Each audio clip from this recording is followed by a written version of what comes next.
राज्यातील वातावरणात सातत्यानं बदल होत आहे। कुठे उन्हाचा चटका जाणवतोय तर कुठे ढगाळ वातावरण आहे, तर काही ठिकाणी पावसानं हजेरी लावल्याचं चित्र पाहायला मिळतंय।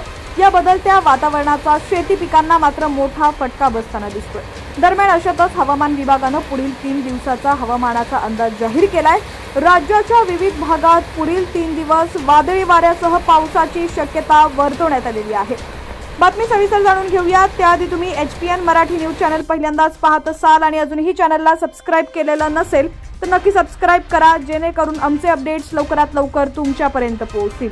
हवामान विभागाने दिलेल्या माहितीनुसार कोकण, मध्य महाराष्ट्र आणि मराठवाड्यातील जिल्ह्यांमध्ये तुरळक ठिकाणी विजांच्या कडकडाटासह वादळ आणि हलक्या ते मध्यम स्वरूपाच्या पावसाची शक्यता हवामान विभागाने वर्तवली आहे। तसंच या भागात ताशी 30 ते 40 किलोमीटर वेगानं वारं वाहण्याचा अंदाज देखील हवामान विभागाने वर्तवलेला आहे।